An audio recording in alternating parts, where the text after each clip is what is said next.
Hello and welcome to study IQ.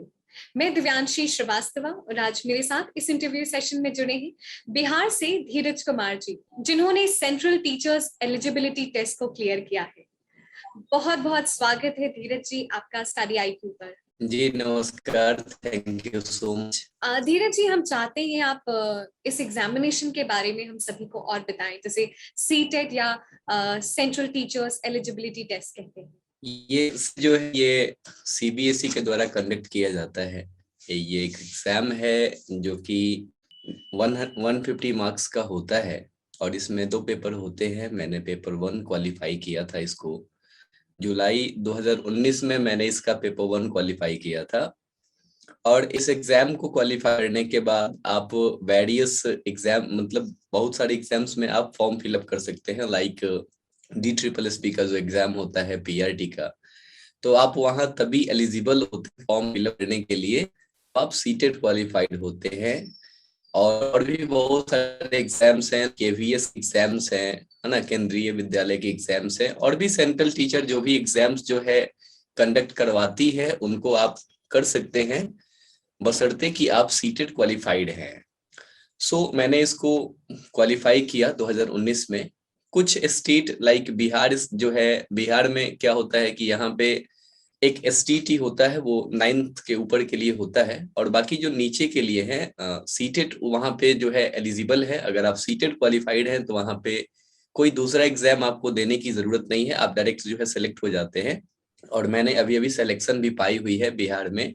Okay.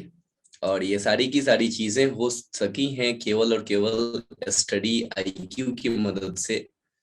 क्योंकि मैं as a Bihar board student मैंने देखा कि मैं चूंकि मतलब विलेज से रहने वाला हूं, तो मैं कहीं बाहर जा भी नहीं सकता था। ये सारी दिक्कतें थी हमारे साथ।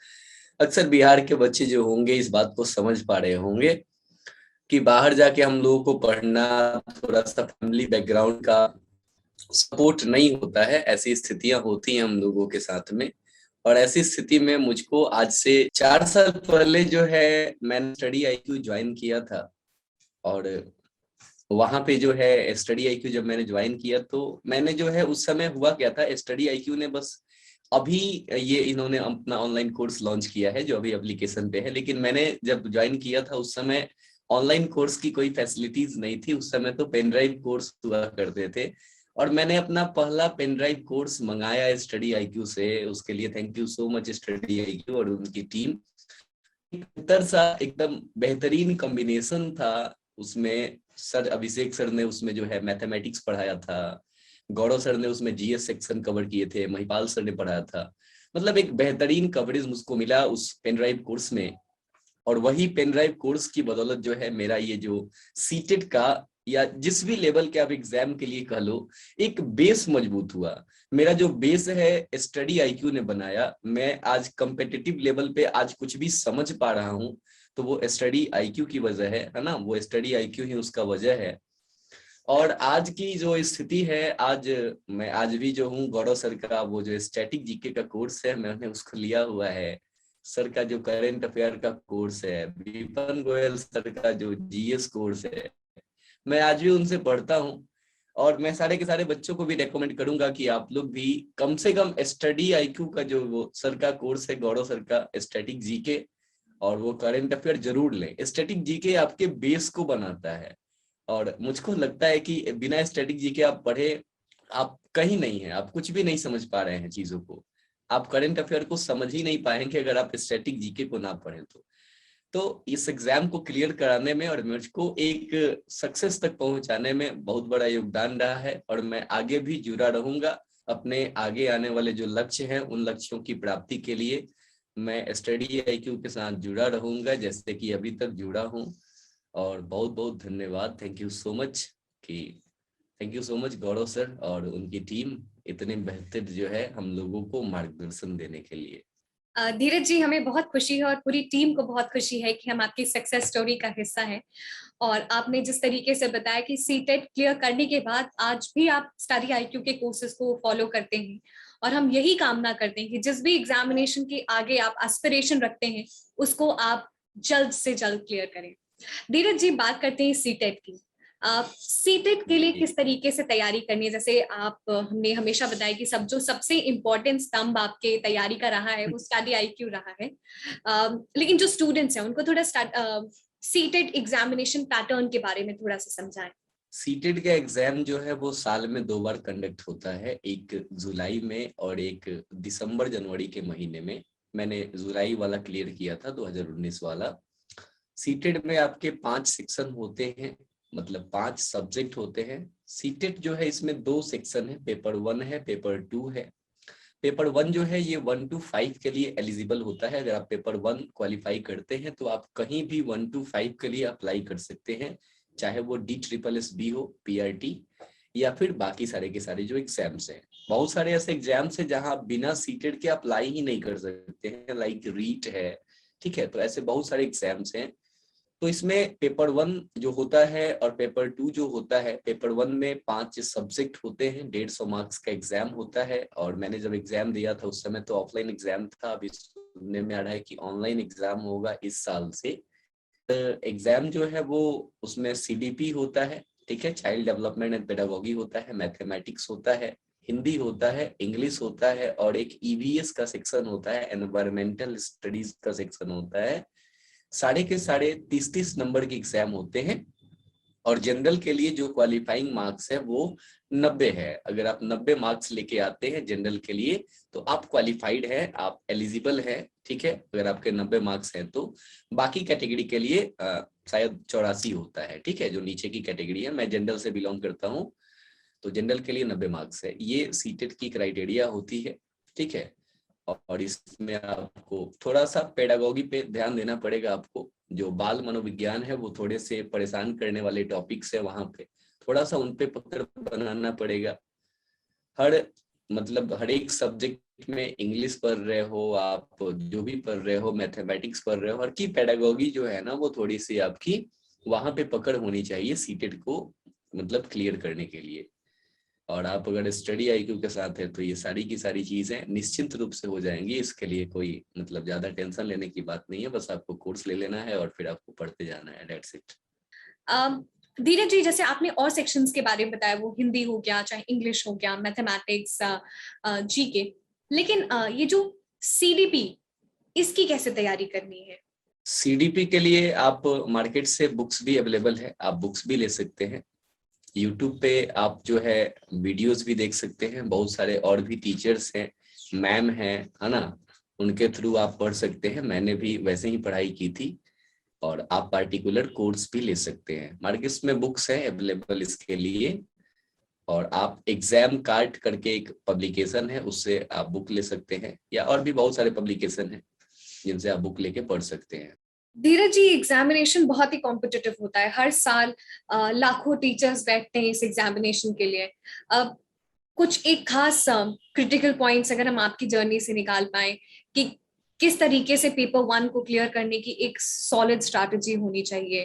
पेपर वन चाहे वो आप CDP या मतलब आप सीटेट की बात करें या किसी भी एग्जाम की बात करें, मेरे साथ एक ही स्ट्रेटेजी थी कि जिस जोश के साथ आप शुरू कर रहे हैं उसी जोश के साथ आप खत्म भी करें। मतलब मेरी एक यही स्ट्रेटजी थी कि आप जिस जोश के साथ आप शुरू कर रहे हैं उसी जोश के साथ आप खत्म भी करें। जितनी लगन से, जितनी शिद्दत से आपने पढ़ाई शुरू की है, अक्सर सर ने हम लोगों को मोटिवेट भी किया है कि अक्सर हम लोग एक मतलब शुरू तो कर देते हैं, एक जोश के साथ शुरू करते हैं कि हाँ हमको करना है, लेकिन जैसे जैसे हम लोग आगे बढ़ते हैं, 1-1.5-2 महीने होते हैं, फिर हम लोग क्या छोड़ देते हैं फिर चीजों को। हम लोगों की जो पैशन है वो ढीली पड़ जाती है। तो कोई भी लाइफ का एग्जाम हो, अगर आप अपने पैशन को बरकरार रखें, और अपने पैशन को बरकरार रखने के लिए सर की एक बुक है सफलता की राह, मैंने पढ़ी है, आप भी पढ़े, एकदम शानदार है। अगर आप में कहीं भी पैशन की कमी आती है तो शानदार बुक है। और पैशन ही वो चीज है जो आपको इस मार्क या किसी भी एग्जाम में आपको सक्सेस तक ले जाएगी। बाकी पढ़ना तो पड़ेगा ही, पैशन है और पढ़ना पड़ेगा। पैशन के साथ साथ बहुत जरूरी है कि आप हार्डवर्क करते रहे, और पढ़ना तो बहुत ही जरूरी है। पढ़ने का, हार्डवर्क का कोई वो नहीं। हार्डवर्क के साथ जो है, हार्डवर्क के साथ एक सही डायरेक्शन होनी चाहिए, एक सही डायरेक्शन होनी चाहिए। आपको देखना पड़ेगा कि आप जो पढ़ रहे हैं क्या वो सिलेबस के साथ है ना, और आप मतलब सिलेबस के साथ ही आपको पढ़ना पड़ेगा, सही डायरेक्शन में पढ़ना पड़ेगा। ऐसा नहीं हो कि आप कुछ भी पढ़ रहे हैं, कहीं से पढ़ रहे हैं, ऐसा नहीं हो सकता। ऐसे तो आप फिर भटक जाएंगे। तो हार्डवर्क करना है और एक सही डायरेक्शन में करना है, ये चीजें हैं। धीरज जी, सीटेट एग्जामिनेशन की बात करें तो ये ऑब्जेक्टिव इन नेचर होता है, और बहुत, जैसे हमने पहले भी बात की, बहुत कॉम्पिटिटिव होता है। हर साल लाखों टीचर्स इस एग्जामिनेशन को देते हैं। तो आपके हिसाब से कुछ टिप्स एंड ट्रिक्स हो सकती हैं, जिस तरीके से अपने मार्क्स आप ऑब्जेक्टिव पेपर में, पेपर 1 हो गया चाहे पेपर 2, आपने चूंकि पेपर 1 क्लियर किया है, तो अपने मार्क्स को इनहांस कर सके and make sure that you clear the examination. Marks को इनहेंस करने के लिए यहाँ पे आपको जो है जो मैथमेटिक्स सेक्शन है, जो जीएस सेक्शन है, उनको स्ट्रॉन्ग करना होगा। ठीक है।